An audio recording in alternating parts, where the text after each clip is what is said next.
Hello everyone, আসসালামু আলাইকুম। আজকে আমি এমন একটা খাবার রান্না করব যেটা ঝোল দিয়ে নাকি 2 প্লেট ভাত অনায়াসে শেষ করে ফেলতে পারবেন। দারুণ মজার একটা রেসিপি। সো ভিডিওটা সাথেই থাকুন, দেখতে থাকুন।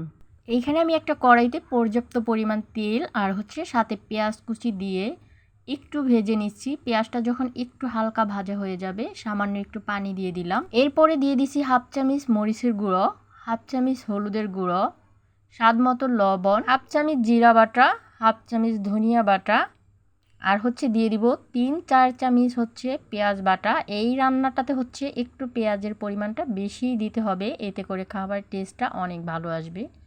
সবগুলো উপকরণ দেওয়ার পরে আমি খুব ভালো করে নেড়ে চেড়ে কষিয়ে নিচ্ছি। আমি আরেকটু পানি দিয়ে ভালো করে মশলাটা কষিয়ে নিচ্ছি। যখন কাঁচা মশলাটা কষানো হয়ে যাবে তখন এইখানে আমি দিয়ে দিব সাদা সরিষা বাটা 2 চামচ। অবশ্যই সাদা সরিষাটা দেওয়ার চেষ্টা করবেন। সরিষা বাটা দেওয়ার পরে আবার কিছুক্ষণ আমি ভালো করে কষিয়ে নিলাম। কষানো অবস্থাতে যখন তেলটা উপরে উঠে যাবে তখন আমি দিয়ে দিব এক এক করে মাছের পিসগুলো। এখানে আমি নিয়েছি ইলিশ মাছ, একদম ফ্রেশ ফ্রোজেন ইলিশ ছাড়া যে টাটকা ফ্রেশ ইলিশ মাছটা বাজারে পাওয়া যায়, সেই মাছটা আমি কেটে ধুয়ে সামান্য একটু লবণ মেখে 10-15 মিনিটের মতো রেখে দিয়েছিলাম। মাছগুলো কিন্তু আমি একদমই ভাজা করি নাই বা কোনো রকমের মশলা মেখে রাখি নাই, জাস্ট একটু লবণ মেখে রেখেছিলাম সামান্য। আর আমি কি রান্না করতেছি অবশ্যই দেখে বুঝতে পারছেন, সরিষা ইলিশ। সরিষা ইলিশটা যখনই রান্না করবেন তখন চেষ্টা করবেন বাজারে যে ফ্রেশ মাছগুলো থাকে সেই মাছ কিনে এনে ফ্রোজেন না করে একদম টাটকা ফ্রেশ মাছ দিয়ে সরিষা ইলিশ, এরকম ফ্রেশ তাজা ইলিশ মাছ দিয়ে সবসময় সরিষা ইলিশ রান্না করে একবার হলো খেয়ে ট্রাই করে দেখবেন কতটা মজা হয়। মাছগুলো আলতো হাতে কিছুক্ষণ নেড়ে চেড়ে ভালো করে কষিয়ে দিয়ে দিলাম আমি ঝোলের পানি। ঝোলের পরিমাণটা কিন্তু খুবই কম দিতে হবে। এরপরে দিয়ে দিছি আমি কয়েকটা কাঁচামরিচ। কাঁচামরিচের যে সুন্দর একটা ফ্লেভার সেটা বের হবে। সরিষা ইলিশটা রান্না করলে সবসময় একটু ঝোলের পরিমাণটা কম দিলে মাছের যে সুন্দর একটা ঘ্রাণ সেটা ঠিক থাকবে। আর যদি ঝোলের পরিমাণটা বাড়িয়ে দেয় সেক্ষেত্রে জালটা বেশি দিতে গেলে মাছের যে সুন্দর একটা ঘ্রাণ সেটা কিন্তু একদমই নষ্ট হয়ে যাবে।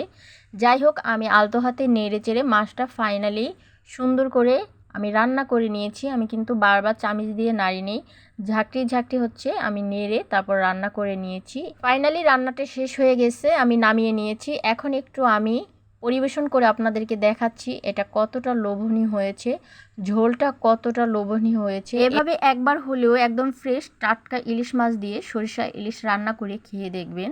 যাদের বাচ্চারা মাছ রান্না একদমই খেতে পছন্দ করে না তারাও কিন্তু ভীষণ পছন্দ করবে। আমার বাচ্চা কিন্তু ইলিশ বা যে কোনো মাছ রান্না একদমই খেতে চায় না, জাস্ট শুধু ভাজা মাছ খেতে চায়। যেই কোনো মাছ সে ভাজা খেতে খুব বেশি পছন্দ করে, বাট সরিষা ইলিশটা যদি আমি রান্না করি সে কিন্তু ভীষণ পছন্দ করে খায়। সরিষা ইলিশের যে ঝোলটা আছে এই ঝোল দিয়ে ভাত মেখে দিলে যে কোনো বাচ্চারা খেতে ভীষণ পছন্দ করবে। যাদের বাসায় বাচ্চারা ঝাল খেতে পারে না তারা একটু কম ঝাল দিয়ে এভাবে সরিষা ইলিশটা করে দেখবেন, বাচ্চা থেকে বড় সবাই ভীষণ পছন্দ করবে। জাস্ট ঝোলটা দেখেন কতটা লোভনীয় হয়েছে। এরকম ঝোল দিয়ে ভাত মেখে বাচ্চাদেরকে দিবেন, দেখবেন কতটা মজা করে খায়। সত্যি বলতে দারুণ হয়েছে, এভাবে একবার হলো খেয়ে দেখবেন। তো ভিডিওটা ভালো লাগলে অবশ্যই সাথে থাকবেন, সুন্দর একটা কমেন্ট করবেন আসলে আমার সরিষা ইলিশটা কীরকম হয়েছে। এতে কিন্তু দারুণ মজা হয়েছে। তো আজকের মতো এই পর্যন্তই। সবাই ভালো থাকুন, সুস্থ থাকুন। আবার নতুন কোনো ভিডিও নিয়ে আসবো ইনশাআল্লাহ। আল্লাহ হাফিজ।